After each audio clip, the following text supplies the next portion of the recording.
Foli belebeleba o y'an lajɛbagaw ta ye Mali kɔnɔ fo ka taa se Mali kɔ kan an b'a fɔ ko ni y'an ka jamukan ko daminɛlen n'o ye mode création ye mode création ye jamukan ye min bɛ tali kɛ aw créateurs stylistes kungilannaw labɛn ani masiri baarakɛla bɛɛ lajɛlen walasa ni k'aw lakodɔn bi an wulila ka se maa minnu ma o ye atelier Firdausi maaw ye an bɛ kuma d'olu ka directrice ma madame i ni sɔgɔma. Ni sɔgɔma madame. Tɔɔrɔ tɛ baasi tɛ yen nɔ.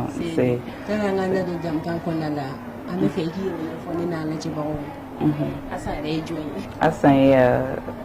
atelier Firdausi promotrice le. Voilà musow bɛ debutbaa la yɔrɔ min na Asan ye promotrice ye kɛrɛnkɛrɛnya la ka musow degi ka bɔ sokɔnɔna sigi la ka se ka dɔ k'u yɛrɛ cogoya min. Voilà c'est ça. O diyara n ye. Asan o ɲininkali tɛmɛnen kɔfɛ ka bɔ yen an bɛ fɛ ka dɔn Asan yɛrɛ donna mode kɔnɔna cogo min Asan ka dɔɔni fɔ an ye o kan. Bon ne donna mode kɔnɔna la cogoya min na parce que a bɛɛ daminɛna ni formation de parce que n y'a lajɛ fɛn fɛn bɛ se ka muso nafa fɛn fɛn bɛ se ka to musow bɛ se ka dɔ k'u yɛrɛ ka sɔrɔ a ma kɛ ni ko wɛrɛ donc o kɔnɔna la j'ai vu que mode a bɛ musow intéressé kosɛbɛ c'est-à-dire i n'a fɔ maquillage ni muso sɔrɔ kundilanw b'o la kɔnɔdilanw b'o la kalaliw b'o la ainsi de suite fɛn fɛn musow ka masiri ye n k'o ye a bɛ se ka muso dɛmɛ non seulement formation kɔnɔna la ani u yɛrɛ ka labɛn kɔnɔna fana na voilà. O diyara n ye Asan o ye hakilina ɲuman ye o ye ka musow dɛmɛ hali bi ka bɔ sokɔnɔ sigi la i n'a fɔ i yɛrɛ bɔra k'a fɔ cogo min. Voilà c'est ça. Ayiwa Asan o bɛɛ lajɛlen tɛmɛnen kɔfɛ a ka nin formation in a dama ka kan muso de wa walima ni cɛw ko k'a bɛ don a la cɛw bɛ se ka don a la sabula muso baara de don komi cɛw fana bɛ muso baara kɛ kosɛbɛ bi na. Awɔ effectivement oui bɛɛ dama ka k'a la mais an ka base ye musow de kosɛbɛ mais o t'a yira ko ni cɛ min bɛ na k'a bɛ na formation kɛ an t'o ta. Ni cɛ min nana a tɛ kɛ problème ye kɔni parce que ale de bɛna kɛ cɛ. Non, o tɛ kɛ problème ye Mariam o tɛ kɛ problème ye ni cɛ min nana o bɛ se ka formation suit an ka yɔrɔ la à moins que n'a yɛrɛ gêné la ou bien n'a dérangé la parce que n'a nana kɔni a plupart bɛɛ kɔni ye muso ye parce que a dabɔra muso de kama mais n'olu nana kɔni o bɛ se ka formation suit aussi c'est pas un problème. Awɔ. O diyara n ye ayiwa ni maa min bɛ fɛ ka don i b'a kɛ cogo jumɛn na. Bon voilà n'i bɛ fɛ ka don an ka nin formation ninnu na. C'est-à-dire an b'an ka fiche de renseignement yira la n'a diyara i ye parce que comme a formation caman kɛ ni mun diyara i ye n'i bɛ fɛ ka don a la donc an bɛ o prix f'i ɲɛna parce que a prix c'est très abordable an b'a kɛ de telle sorte puisque an tɛ se ka ni se tun bɛ anw ye anw tun b'a kɛ gratuit pour que bɛɛ ka se ka participer mais malheureusement puisque on travaille seul. Voilà, donc on est obligé qu'à prix d'en fixer. Mais prix à prix, ce sont des prix qui sont très abordables à Daomacha pour que nous musoni nana il sait qu'à formation sur Turam na kasama keni de Wima. Voilà, donc nos formations choisies nos jalais, on va prix uniforme, on va finir nos laïrés formation assistée, c'est ça. Aw ka formation kalo de don wa kalo kelen kalo fila ou bien san de don wa i bɛ se ka o dɔɔni fɔ an ɲɛna. Bon, ça dépend. Formation bénie à Giro de voilà, il a fait maquillage ni musoro. Allez, formation kalokele. En vous calant kalokele kaba, maquillage ni musoro c'est tout ce qu'on voilà. Voilà, donc à la jamjan est kaloshegiri. Au mieux fini kaloye. Couture. Voilà, il y a une formation de la jamjane. Voilà, il y a 8 mois de passer. Allez, moi je kacha. J'ai fini bola, allez, comme ça. J'ai fini bola, muso fini bola, den fini bola. Mais à part ça, c'est rien nous, lui kalo saba, kana se kalo flan nous ma, kononglan nous, lui semaine saba nous. Voilà, ainsi de suite. C'est ça. Cérémonie de sortie beke wakati jumɛn. Bon, cérémonie de sortie beke à chaque fin de formation. C'est-à-dire une formation qu'on là, en bas la ni école don sera, au canal nous sera nous ka formation qu'on là. Donc on veut sur la cérémonie de sortie organisée, on a apprenant tout, c'est-à-dire on a sortant voilà donc on a organisé donc bébé na bébé fait ticket au bédou nous gland tout parce que don yeni sonja don yoluma voilà de container de l'attestation veut dire mais ainsi de suite voilà ka attestation no autorisé no ka fambe ou bien jamana yɛrɛ akila jumɛn d'aw ma nin ko in na o bɛ bonya masigi dɔ kɔ ye non an ka musow kunkan ko de don voilà musow kunkan ko de don mais ne ye nin ko in organiser kelen de ne kelen de ye nin ko in bila sen kan voilà c'est mon projet à moi voilà voilà donc il y a personne pour m'aider kelen de b'a la donc il y a d'abord muso dɛmɛni kama pour que chômage manga jamana in kɔnɔ ka se ka reju kosɛbɛ parce que ni muso dɛmɛna jamana bɛ lafiya ni muso dɛmɛna dɔw bɛ lafiya dɔw bɛ lafiya cɛw fana bɛ lafiya effectivement donc n'o kɛra tantɔn an bɛ degun min na jamana kɔnɔ caman caman bɛ ta ka bɔ a la donc ni projet ne kelen de y'a réaliser ne kelen de y'a sigi sen kan donc n bɛ ka muso dɛmɛ o kɔnɔna la pour que mɔgɔ mɔgɔ bɛ bɔ yan nɔ bɛɛ ka se ka dɔ k'i yɛrɛ an kana siri mɔgɔ la tuguni an ka se ka kɛ an yɛrɛ an ka se ka kɛ don dɔ ɲɛmɔgɔw ye k'a sɔrɔ a ma kɛ ni financement ni fɛngɛ ko ye voilà pour que muso si kana siri mɔgɔ la i n'a fɔ an ka safinɛ sɔngɔ an ka kunbɛn muso si kana siri an bɛ segin k'i fo i ka nin hakilina in na ni hakilina ɲumanba de tiɲɛna i ni dɛmɛli ka kan k'a fɔ i ni dɛmɛli ka kan o tɛmɛnen kɔfɛ ka bɔ yen nɔ asa est ce que an ka formatrice ye bɔra ka fɛn minnu kɛ sisan nɔ donc e yɛrɛ fɛ parce que ekɔlidenw na dɔw hakili ma nɔgɔn parce que dɔw ka ko ma nɔgɔn dɔw hakili ma nɔgɔn kɛ a ma nɔgɔn c'est pas facile donc maître de b'i bolo ka kalan kɛ wa ou bien i y'o faamuyali jumɛn sɔrɔ o ko la sisan bon au là avec ça ani an ka professeur bɛɛ n'i ka fonctionnalité de don parce que ne yɛrɛ mun filɛ ne ye formatrice le ne ye formatrice ye safinɛ dilan ne bɛ mɔgɔ dege safinɛ dilan na donc o kɔnɔna la j'ai su n y'a ye mɔgɔw kan ka minɛ cogoya min na parce que bɛɛ ni minɛ cogo tɛ kelen dɔw voilà dɔw ka faamuyali ka suma dɔw ka faamuyali ka teli bon bɛɛ ni nakun de don fɛnɛ donc ne ka formation kɔnɔna la j'ai eu à étudier n ye nin ko in bɛɛ étudier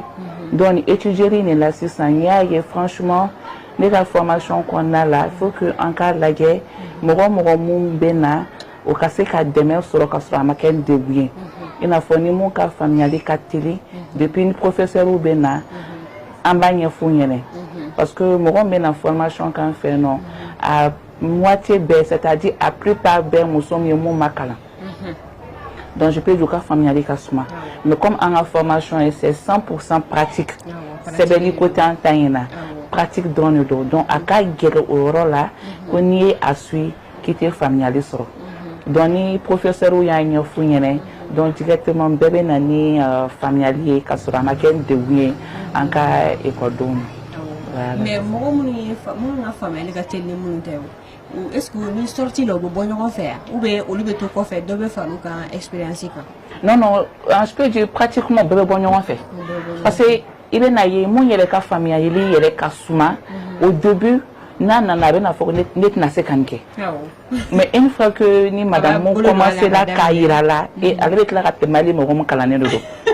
o caman caman de b'an fɛ yan olu bɛ tila ka na expérience min sɔrɔ hali mun kalannen de don minnu bɛ se ka hali ka création kɛ olu bɛ tila ka tɛmɛ o la donc kɔnɔna la n'u bɔra an b'u bɛɛ ka sortie kɛ ɲɔgɔn fɛ parce que o bɛɛ ka niveau ye kelen formation kɔnɔna la c'est ça. Ayiwa asa an bɔlen kɔfɛ ka asa Sumaworo ka formatrice ninnu ka pratique ye a yɛrɛ kɔni y'a ye u bɛ jabida kɛ an ka farafin jabi ka taa se enu jabi ma safinɛ dilan wusulan a n'a ɲɔgɔnna caman wɛrɛ maquillage musɔrɔsiri tiɲɛna asa ni foli ka kan an b'a fɔ kosɛbɛ kosɛbɛ a ka ni dɛmɛli in na ayiwa o tɛmɛnen kɔfɛ ka bɔ yen an bɛ a fɔ ye k'a ni asa Sumaworo de bɛ ɲɔgɔn bolo n'o ye atelier Firdausi maaw ye.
balimaw aw bɔlen kɔfɛ ka atelier freelance mɔgɔw ka ni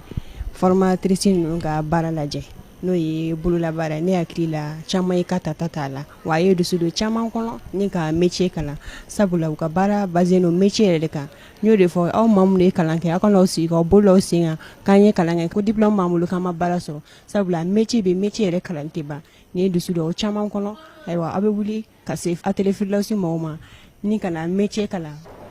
aw ka formation in kɔfɛ an bɔlen kɔfɛ k'aw ka nin saki ni aw ka nin pot de fleur ninnu lajɛ ni mɔgɔ minnu bɛ fɛ k'a sɔrɔ a bɛ sɔrɔ yɔrɔ jumɛn bitigi b'aw bolo wa ou bien feere yɔrɔ jɔnjɔn jumɛn b'a la ni mɔgɔ bɛ se ka parce que caman b'a ye a ka di caman ye k'a sɔrɔ u t'a dɔn a bɛ sɔrɔ cogo min na. Bon, pour le moment boutique t'an bolo pour le moment an bɛ fɛn o fɛn kɛ an b'a bɛɛ kɛ yan ni an y'a produit an b'a bɛɛ exposer yan nɔ mɔgɔw bɛ n'a lajɛ walima parce que ne y'a dabɔ musow le dɛmɛni kama. Parce que c'est pour cela parce que ni ye boutique kɛ k'o exposer c'est comme si en quelque sorte minnu ka marché minnu la donc ne tɛ fɛ k'o kɛ donc ni an y'o former ni client mun y'an wele parce que cogo cogo n'u y'an ka fɛnw ye a bɛ diya u ye n'u y'an wele ko mɔgɔ bɛ na o mɔgɔ bɛ na directement mɔgɔ mɔgɔ tilala formation na yan nɔ ne b'o ka numéro d'u ma a y'u wele ni karisa bɛ se ka dilan an ka ekɔliden tilala sisan a bɛ se ka nin dilan ka d'i ma donc c'est un moyen pour nous k'an ka dɛmɛ las'u ma ka sɔrɔ a ma se ni fɛn wɛrɛ ye a ma kɛ ni degun ye donc n'u nana n'u y'an ka produit donc n'u bɛ taa ekɔlidenw bɛ produit exposer yan nɔ o ye minnu m'u dilan bɛɛ bɛ taa exposer ka bila donc n'u y'a exposer ni client mun nana n'u y'a diya o ye directement n b'u ka contact passe u ma donc o ye création min kɛ o b'u wele donc o b'o dilan ka d'u ma donc o b'a to olu bɛ lakodɔn halisa u bɛ continuer k'u ka baara kɛ ka sɔrɔ a ma kɛ ni tɔɔrɔ ye o ma quoi. Voilà, c'est ça. O b'a yira k'a fɔ ko i y'a dabɔ muso si ka n'i sigi k'i bolo da i sen kan ou bien caman b'a fɔ n ye kalan kɛ n ka diplôme bɛ n bolo n ma baara sɔrɔ baara tɛ ban métier yɛrɛ ye baara belebele métier fɛn bɛɛ bɛ tila mɔgɔ la métier tɛ tila mɔgɔ la métier tɛ tila mɔgɔ la abada ayiwa Asan est-ce que i ye défilé organisé ou bien i ye défilé participé wa.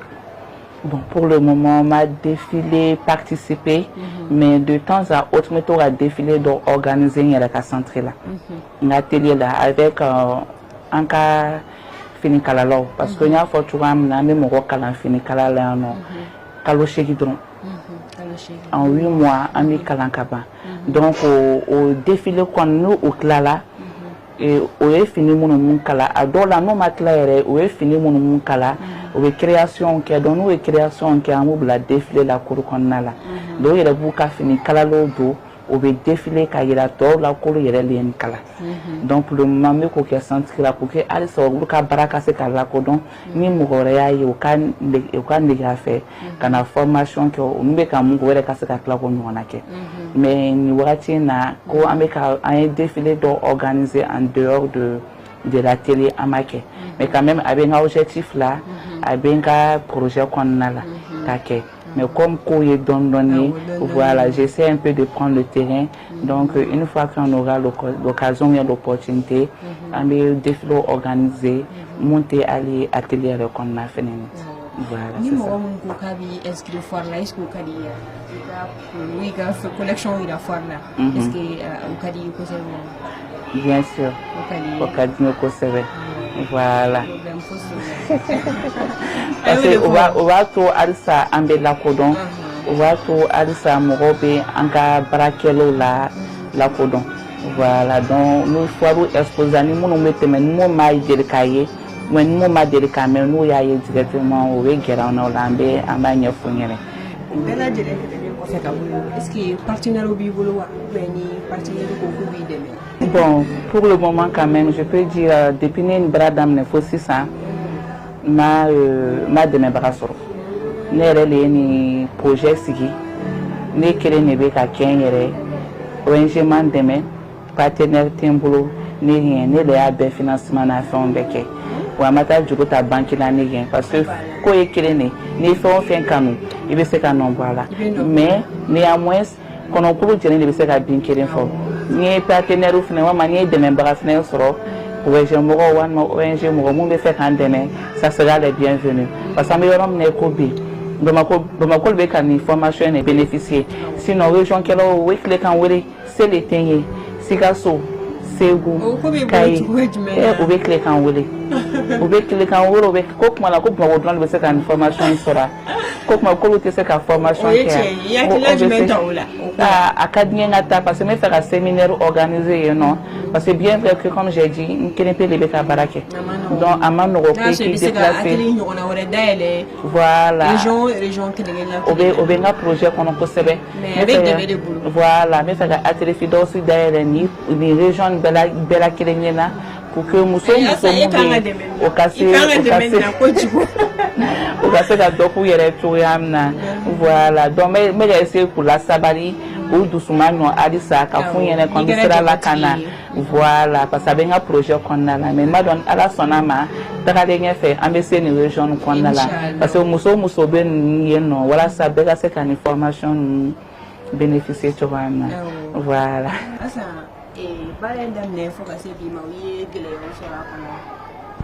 Bon, baara in daminɛ fo kana se bi ma n bɛ se ka fɔ n ma gɛlɛyaba sɔrɔ parce que ni fɛn o fɛn ka di n ye i bɛ ɲɛ sɔrɔ a la voilà donc fɛn min don ne y'a kanu fɛn min don a diyala n ye ka musow dɛmɛ a diyala n ye ka nin formation min kɛ parce que ne yɛrɛ fa fakɛ kun b'a la ne papa kun b'a la donc fɛn fɛn kun formation kun ka d'a ye mais seulement an ka formation tagabolo kun tɛ kelen dɔɔnin. Voilà, donc ne a essayé de faire que ambition et motivation qu'on parle là.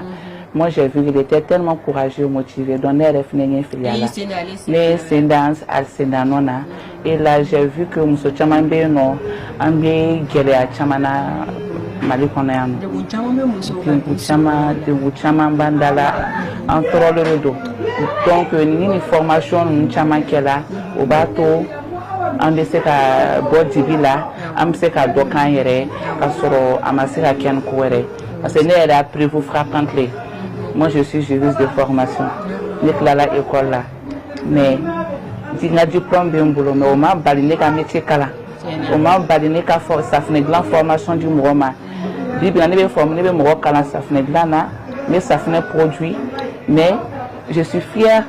Parce que ne ka nin métier in sababu la n sera ka muso caman don a kɔnɔna la kosɛbɛ n sera ka n yɛrɛ dɛmɛ n ye tirikitɔrɔka min kɛ bureau kɔnɔna ni fɛnw na ni ne tun ye n dɔn joona ne tun bɛ fili a la au plus tôt mais maintenant n bɛ ka nin kɛ n ye n ka rêve réaliser n bɛ ka muso caman dɛmɛ. Ne yɛrɛ ye don min na a diyara ne ye kosɛbɛ n ko nin tigi ye nin hakili bɔ cogoya jumɛn n ko ne ye hakilina ɲumanba de sɔrɔ. Voilà franchement il faut aider les femmes donc an ni mɔgɔ y'i dɛmɛ mɔgɔ m'i dɛmɛ une fois que n ye fɛn min kanu i bɛ se ka nɔ bɔ a la. Ni n'a ka di i bɛ se o. Ka ekɔlidenw ni ɲɔgɔn cɛ cogo di yala u bɛ ɲɔgɔn faamu baara kɔnɔna la wa. Oui effectivement parce que depuis bɛ don don na an b'an ka règle n'an ka fɛnw bɛɛ ɲɛf'u ɲɛna. An b'a fɔ yen ko yan ye formation kɛyɔrɔ de bɛɛ b'i nakun dɔn aw bɛɛ nakun ye kana se ka na dɔ kɛ aw bɛɛ nakun ye kana se ka na métier kalan donc ni aw nana aw y'aw jija a ka ka métier kalan mun ye chômeli ni mankan walima ni madame ye mun ɲɛ yira o la a ka kan ka taa kɛ so o tɛ kɛ mun b'a to aw bɛ se joona aw bɛ se ka nɔ bɔ a la il faut que voilà ka don da kelen fɛ ka bɔ da kelen fɛ. N'ama mun faamu a ye madame mun ɲininka a ye gɛrɛ madame na o de b'a to aw bɛ se joona donc n'o fɔra bɛɛ ɲɛna déjà bɛɛ b'i nakun dɔn bɛɛ b'a dɔn nana nin métier in kalanni kama donc bɛɛ b'i cɛsiri fo ka taa fɔ k'i bɔra a dɔw la n'u bɛ bɔ aw tɛ fɛ ka bɔ caman bɛ kasi parce que a kɛra balimaya ni sindiya ni. Ne yɛrɛ selen yan sɔgɔmaden ne yɛrɛ tun tɛ fɛ ka bɔ ye tellement o yɛlɛ nisɔndiya ye ne kun bɛ e yɛrɛ parce que c'est ça n'i ka yɛlɛ don c'est ça hakilina jumɛn b'i bolo ka fɔ lajɛbagaw ye. Bon hakilina min bɛ n bolo ka fɔ lajɛbagaw ye halisa an ka wuli an ka cɛsiri an ka dɔn k'an yɛrɛ an ka na an sigi k'an bolo fila d'an sen kan sigi tɛ mɔgɔ sɔn bi dɛ an kana jigi da ko bureau kɔnɔna baara ala ma bɛɛ dan bureau kɔnɔna baara kama ni ala y'i mi dan bureau kɔnɔna baara kama i k'i jija i ka se ka métier dɔ kalan métier de bɛ se ka mɔnɛ b'i la ni sera ka métier kalan métier t'i bila an ye bureau kɔnɔna baara sɔrɔ kɔfɛ i bɛ ka métier min kɛ i bɛ se ka mun sɔrɔ hali t'o sɔrɔ bureau kɔnɔna baara la o de ɲɔgɔn tɛ bi an bɛ yɔrɔ min na ko bi an bɛ degun min na bi o y'a ye halisa an ma métier in de faamu an bɛ mun na n'an y'a faamu dɔ bɛ bɔ chômage in na dɔ bɛ bɔ kɛlɛ in na dɔ bɛ bɔ drogue ta ni fɛn caman la donc an bɛ mun fɔ an balima silamɛw ɲɛna surtout n baw yɛrɛ kɔrɔ n dɔgɔninw n kɔrɔmuso ni n baw bɛɛ ka wuli bɛɛ ka se ka dɔ k'i yɛrɛ u ka na télé Firdawusu la métier bɛ yen nɔ mun bɛ se ka to musow bɛ kalan u ka se ka bɔ dibi la u ka se ka dɔ k'u yɛrɛ cogoya min voilà ne o welewele lase musow ma kosɛbɛ. Bien sûr, depuis l'âge de 8 ans, depuis den san 8 an b'i ta fo caman ba de bɛ ka na ni denw ye an bɛ yɔrɔ min na i ko bi parce que o bɛ ka faamu a tɛ kalan tɛ ɲɔgɔn ɲɛ sira la métier de don parce que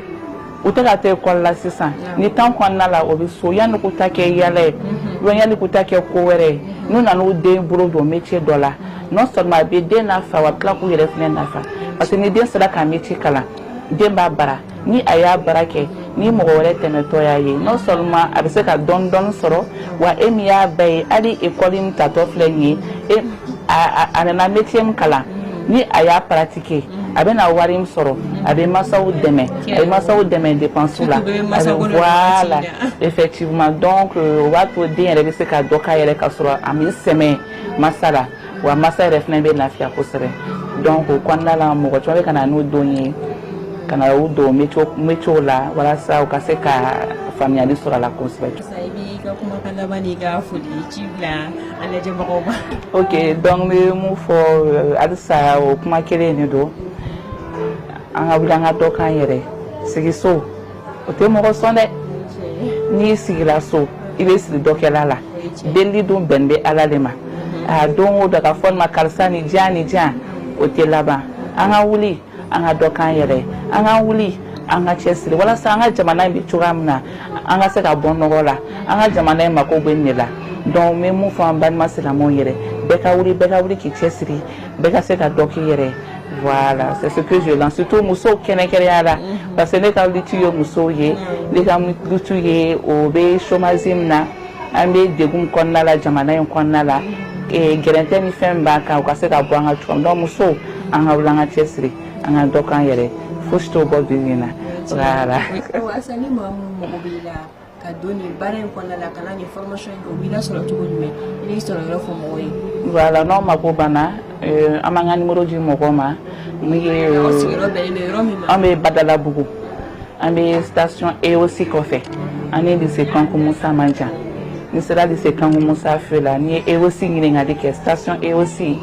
ni sera station na an ye station mɔgɔw yɛrɛ ɲininka o bɛ sira bila ka na tellement musow bɛ baara kɛ yan kosɛbɛ a yɛrɛ kɛra sababu ye ni mɔgɔ mɔgɔ nana k'i bɛ na Firdawusu la o bɛ sira bila i kɔrɔ k'i k'a yɛrɛ ko Firdawusu bɛ sanfɛla la donc ni sera EOC la yɛrɛ n ye ɲininkali kɛ o bɛ sira bila walima n'i y'anw yɛrɛ wele 77 16 16 56 walima ne yɛrɛ ka numéro ye 74 08 79 26 an bɛ sira bila i kɔrɔ fo Firdawusu la yan nɔ. Voilà, an bɛ segin k'i fo an tɛ segin i foli la parce que an mago bɛ aw n'aw ɲɔgɔnnaw de la parce que mɔgɔ n'i ye muso kelen dɛmɛ i ye diɲɛ de dɛmɛ n'i ye muso kelen dɛmɛ i ye kabila dɛmɛ ayiwa an b'i fo i ni ce ni baraji ala ka dɔ wɛrɛ yira an na. N'aw yɛrɛ fɛnɛ fo an ka nin initiative na mun y'a to an nana aw fɛnɛ sɛgɛrɛ an ka sigida la k'an ka baarakɛminɛnw lajɛ k'an ka musow lajɛ m'aw fɛnɛ fo nin fɛnɛ ye initiative ɲuman ye halisa ala k'aw bolo mɛn a ka baara la voilà ala ka taa ɲɛ. Merci. N balima minnu sɔgɔlen b'aw ka jabarani na nin wagati in na an b'a fɔ aw ye ko nin y'an ka jamukan selen a laban ma ka hakililaji kɛ k'a fɔ aw ye k'an ni maa minnu tun bɛ ɲɔgɔn bolo bi o ye atelier Firdawusi maaw ye ayiwa n b'o fɔ aw ye atelier Firdawusi maaw ye mɔgɔw dege nin maquillage in na ka se farafin jabi ma fo ka taa se an ka Hindu jabini ma tubabu jabi ma n'an b'a fɔ o ma ko Hindu jabini fo ka taa se kundilan finikala ani fɛn caman wɛrɛ safinɛji wusula u bɛ maaw dege nin bɛɛ lajɛlen la aw m'a ye ne parila cogo min na k'a daminɛ ne ka muso la fo ka taa se n ka maquillage ma atelier Firdawusi maaw de ye ne maquiller ne hakili la aw ye faamuyali sɔrɔ ni jamukan in kɔnɔna bɛɛ y'a ka tata sɔrɔ ni jamukan in kɔnɔna n y'o de fɔ ye n k'anw ka jamukan in dabolo labɛn ani masiri baarakɛla bɛɛ lajɛlen de kan walasa ni k'o lakodɔn ka tila k'aw fana bilasira labɛn ni masiri taabolo kan n y'o de fɔ ye ne Mariam Mulɛ kanubaw émission mode création kanubaw n b'o fɔ aw ye aw sogolen tɛ aw ka jabarani na n'o ye AMWeb TV aw kana sɔn togo si la ni jamukan in ka fɔ aw k'an bɛn aw ni ce ala ka dɔ wɛrɛ yir'an na.